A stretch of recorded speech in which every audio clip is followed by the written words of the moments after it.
This is going to be the biggest, the most expensive, the heaviest, and the most complex build I've ever done. I've not even worked out how I'm going to transport this places, because I think it's like 70 kilos. And out of these two boxes, this little one is the heaviest.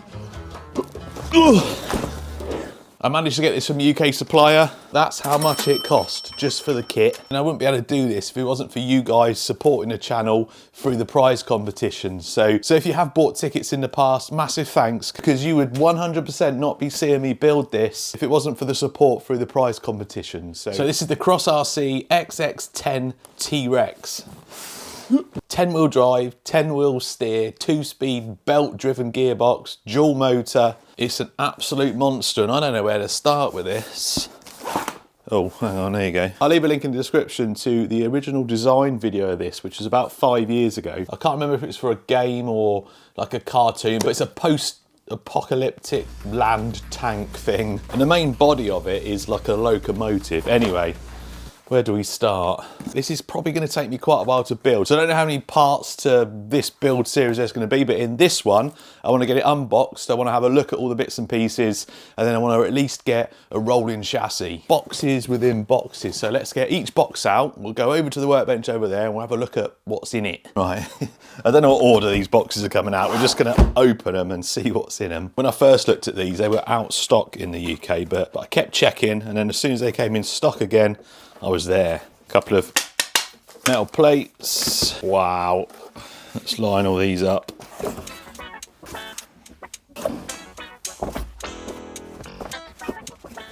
So most of these parts are all machined. Look at that. It's independent suspension, which I really like, rather than solid axles. It's got a crazy like central drive system, but yeah. All independent suspension. This has got to be to do with the belt drive, yeah. Look. Wow, it's the first time I've looked at this properly. I had a quick check in the box to make sure everything was there. This will all be for the shocks. 2, 4, 6, 8, 10. I'm looking forward to building this, and I'm not, because I know it's going to be really complex. This is the gearbox case that doesn't want to come out. It comes with two 775 brushed motors. I really want to go brushless with it though, so we'll see.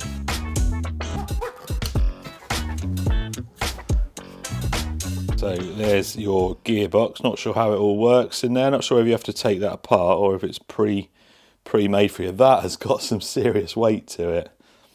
Nice. Right, I'm not going to put that all the way in. Let's just put that like that. So that's the first box. Box number 2. Oh, all the parts for the body. Wow. There is a lot in here.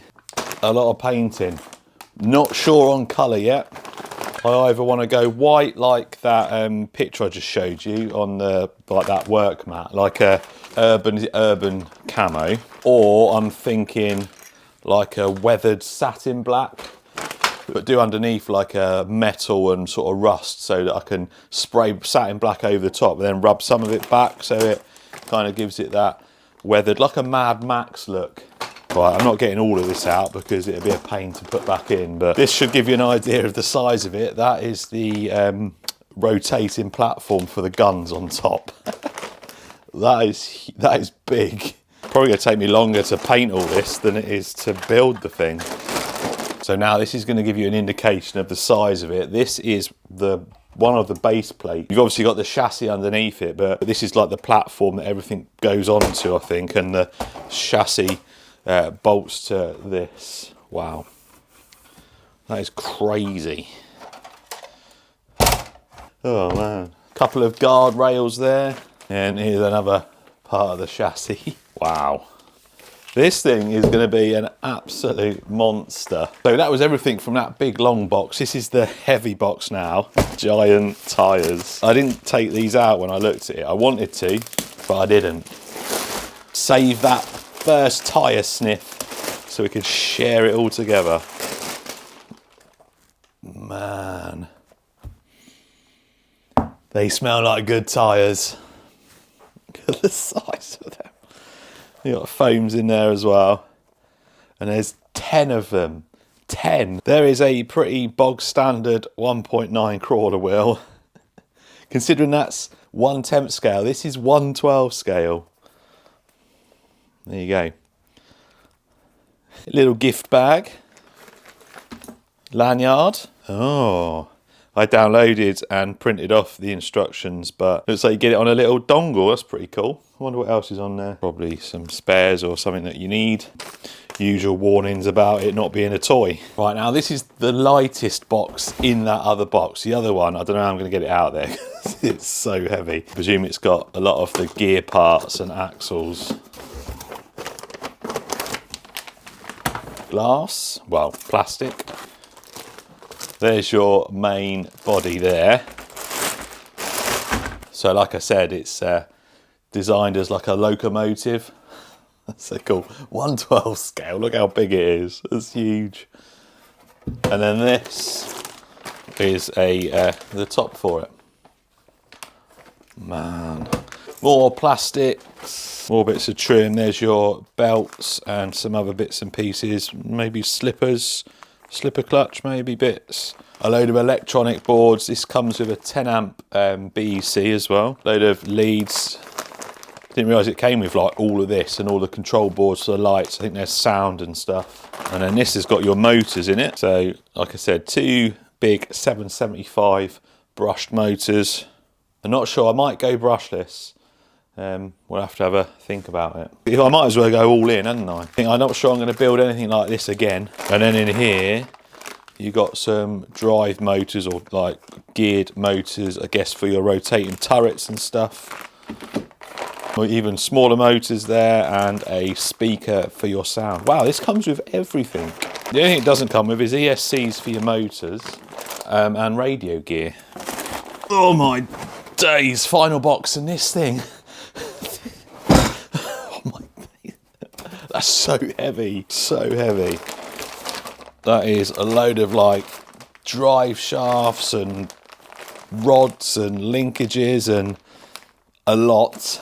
Oh, tools. Look, you get some hex drives, cross wrench or wheel wrench, some other bits and pieces. Plier. Wow. It's a lot of money, this, but you certainly get your money's worth, I think. Definitely. Drive shafts, more guardrails, the wheels, 10 of. They are some big wheels. Where's that little one gone? The wheel rim next to a 1.9. Loads more metal parts. Are they the hubs, the wheel hubs in here? All your bearings, more metal parts. No wonder this box was heavy. Some O-rings, obviously all for your shocks. All the hardware, drive shafts or CVDs, CVAs, whatever they are. Probably 10 of them in there. Rings, some little maybe electrical connections. Oh my word. Oh, I might be gone sometime building this. I'm leaving that one there. It's too heavy to lift. Before I do make a start, these are the servos I've got. It says you need 2 5th scale servos.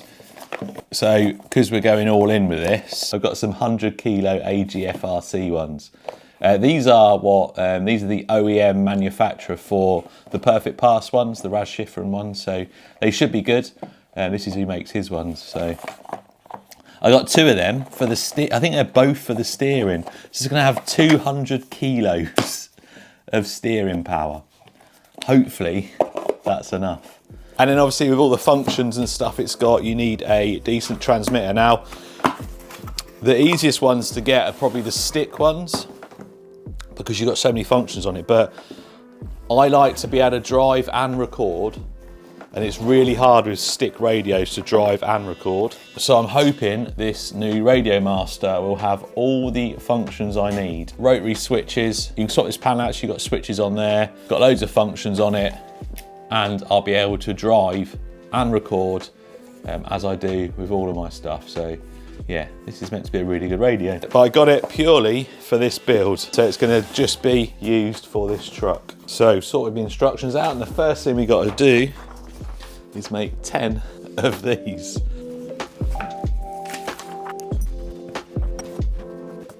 It's going to take 100 hours to get all the bits out. So all the parts are labelled for this. I had no problem at all finding the stuff. I mean, sometimes it took a little bit of time just to get the right stuff out, but the instructions tell you everything you need. They're not over complex either. I mean, they're not really basic, so you struggle to see what you got to do, but they're probably just about right. Tell you everything you need, show you exactly what you need to do. There's little notes on there as well for stuff to take care on, you know, like what orientation stuff is. And this is 10 suspension arms. So that's the time consuming bit. There's just lots of bits. I did find it very therapeutic though, just sat there with some music on, just putting them all together, and I had absolutely no issues with them at all. Everything fit perfectly. 1 down, 9 to go.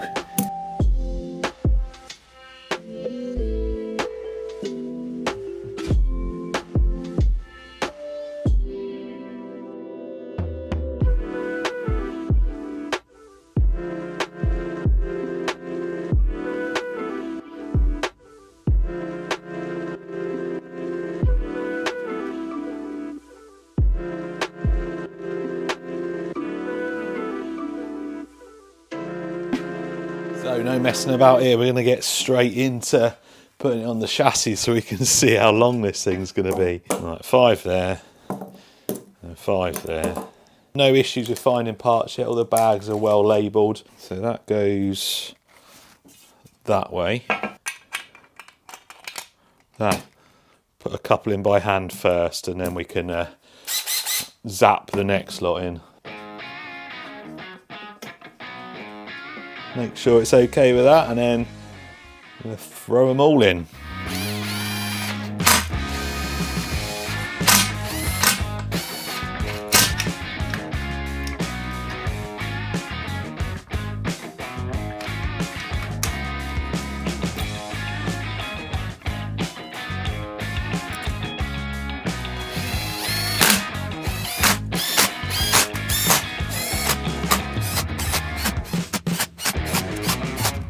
This is no different to building like a temp scale really. You get all your chassis bits done on one side, you then put, I don't know what they're called, the ribs, put them in, and then you just put the other side of the chassis that you've already put all the duplicate bits on. Now obviously all the hardware I'm putting on at this point, apart from going into the plastic ribs, all the hardware I'm putting on, I'm making sure I put thread lock on, so anything going into metal has got thread lock. You bolt that up, and then, wow, this thing is starting to look like a monster already.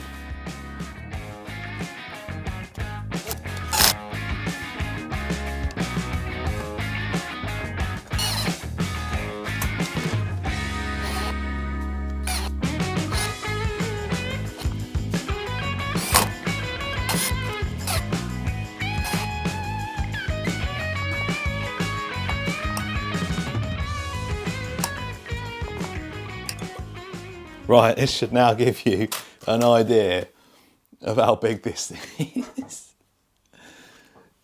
Yes, this thing's gonna be so cool. That is the main chassis done. I'm a few hours into this and I'm really enjoying it. Much more organised than I usually am, getting all the bits together, making sure I've got everything ready to go before I start building stuff. And this is the steering links. Now, again, there's 10 of these. The ones at the back have got some slightly different lengths on them because the rear wheels steer at different angles. The instructions are clear enough. So making sure I'm getting the right orientation and stuff, and wow, again, another easy bit that was nice and relaxing to do.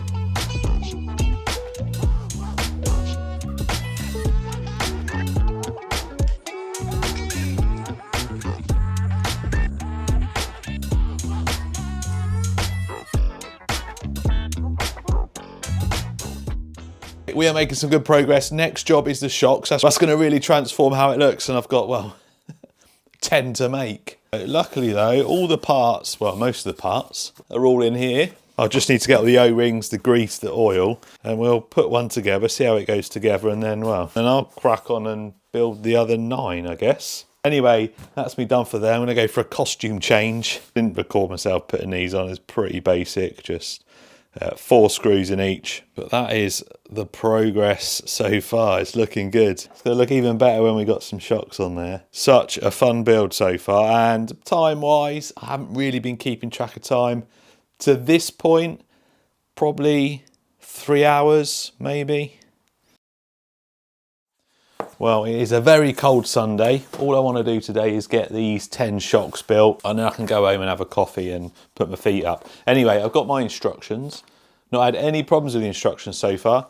They got all the part numbers down there, and then all the main bits, it's got the part numbers on there. Basic, but I've not had any issues so far. All the bags come labelled. Right, so let's build one together, and then I will do the other 9. Well, I say build together. Obviously, I'm going to build it. That, and then O-rings, and then a cap, which is up there. I do like how it's all set out like this. It's like an exploded diagram of the shocks. Anyway, let's put that to the side, let's build this, and then I'm gonna throw a bit of music on and smash out the next 9. Shows you there to grease the O-rings and stuff. I'm gonna use a specific O-ring grease for that, which is messy and gets everywhere. Spring on there. Oh, these are tough springs. Grease it up. I think it's this one on that bit, that top bit.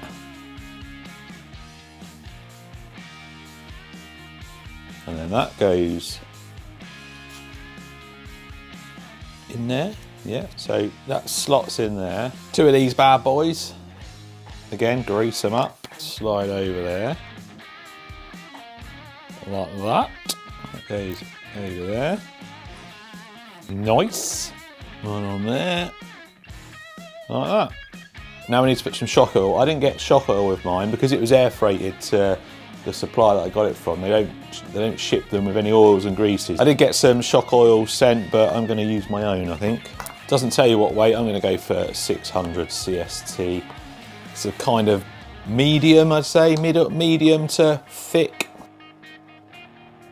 I just realised this is quite a big cap. It's going to chuck oil everywhere probably.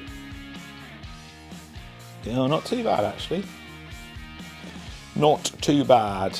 And then cap on. You can see it's got like a little bleed hole in the top there, so we'll wind it all the way on. Then we get one of these little screws, little tiny O-ring, bosh that on there. Now what we're going to do is slowly compress the shock, and that will push the air, oh my word, the air and the oil out. Wow, that is...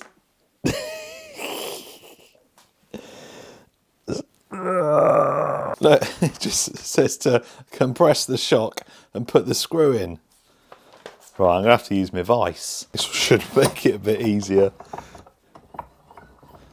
I've topped the oil up again just so that we didn't let any air in.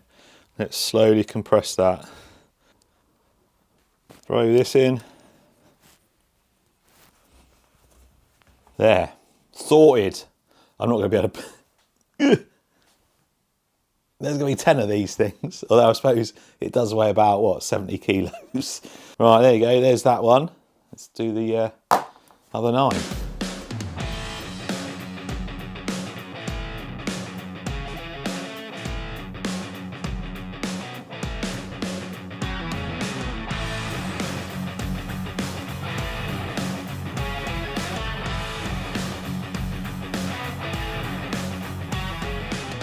All done. And feels all nice. All of them feel pretty much the same, so even if I built the shocks wrong, I built them all wrong. So at least they're matching now. They all feel good. So next, it looks like we're starting to put some of the drive together. Yes. Such a nice build so far.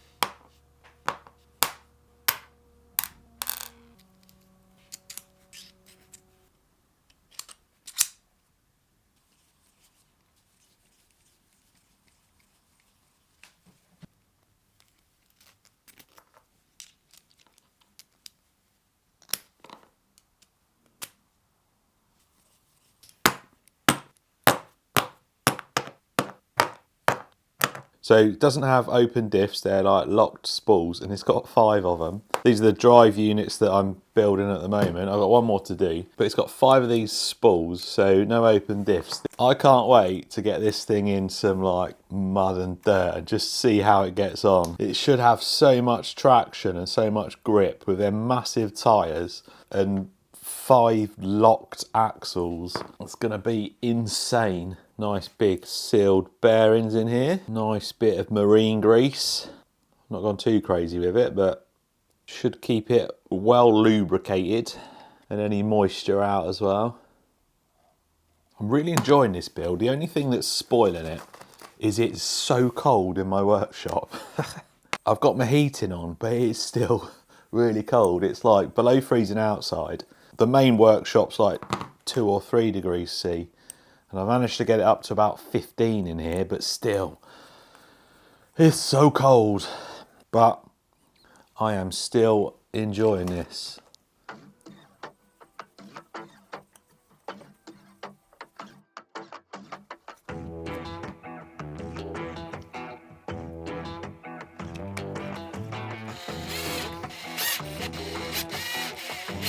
So we got 1, 2, 3, 4, 5. I think that's a pretty good weight just in them.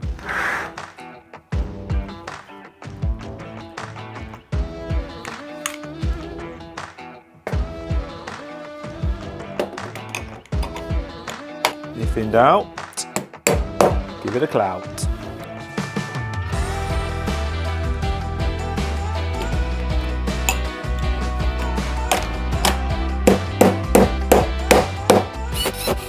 So the next bit is building the gearbox. However, they've already done it for you. I mean, it looked like it had all the gears and stuff in, but I just wanted to double check. There you go.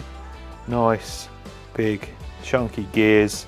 There's your gear selector there for first and second. Oh, saved me a bit of time. If you wonder why I don't always use power tools or electric screwdrivers or impact wrenches, I just prefer doing stuff by hand. I think sometimes you just get a better feel for it. You don't over tighten stuff. You're less likely to strip threads. So I do now and again, but most of the time, I just like doing it by hand. And I know it takes a little bit longer, but I don't mind taking an extra few minutes sometimes, as long as I know they're all done up tight and I've not damaged anything. Oh man, it's all fallen off. Come on.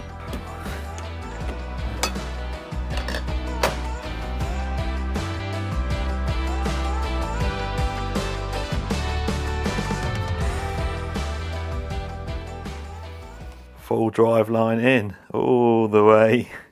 Oh, it's going on for ages, all the way there. So if I turn this one, there we go. So I've actually skipped a little bit here. So once you get the gearbox in and line the drive shafts and stuff up, it tells you after this bit to put the gear selector servo in. I've skipped that, we'll do that afterwards. What I wanted to do, it was get all the steering links done, get all the hubs and stuff done. Fiddliest and most frustrating bit was trying to get these drive shafts or these CVDs into the drive unit inside. I mean, that was the 10th one I did, so I'd kind of got a bit of a technique, but it was pretty hard to do. Got them all in, got all the links on, got all the linkage for the steering, and that then allowed me to get the wheels on.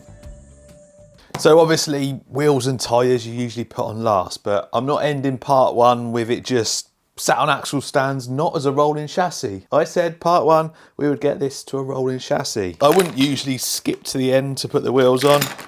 If this was just a normal build all in one video, I would definitely be leaving the wheels and tyres till last, but not today. They are going on, and I'll tell you something, they are heavy. I'm going to weigh one of them, and then we can work out how much all the wheels and tyres weigh. So basic beadlock wheels, tyre just goes over that in a bit. Then you've got 2 halves. They are rotational, so make sure I don't do 10 wheels that rotate all the same way.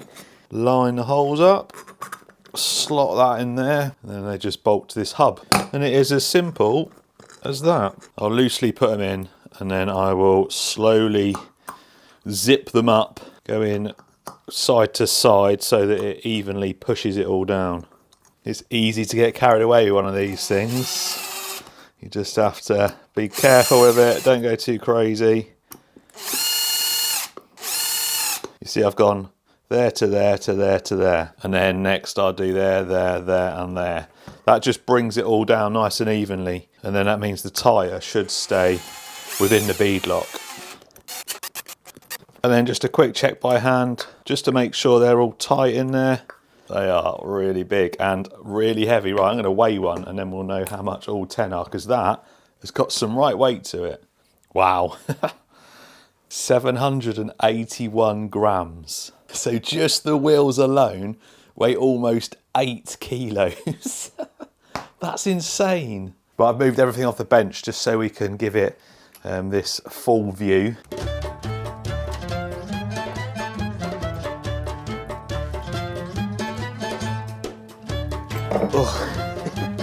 Right.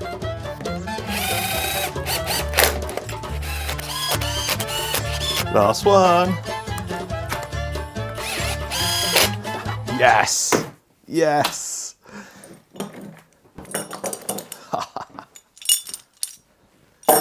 What an absolute beast. Look at it. It's my a rolling chassis. Oh my God. Oh, no wonder it needs 2 massive servos. So when I was doing the steering links, they have the rear ones had slightly different sizes, and that's because they don't all turn at the same angle. These have got the most angle, then them. And I think these front ones are just the same. Anyway, that is part 1 finished. Part 2, we're going to get the electronics in, we're going to get the shift. I didn't put the shift, like I said, I didn't put the shift servo on, but we're going to get the servos in, we're going to get the motors in, we're going to get it so it drives. It might be a mix of electronics and a bit of painting, because I think I've got to put the bass on as well before I can do all of it. But that's part 1. Cheers for watching. Hopefully part 2 will be next week.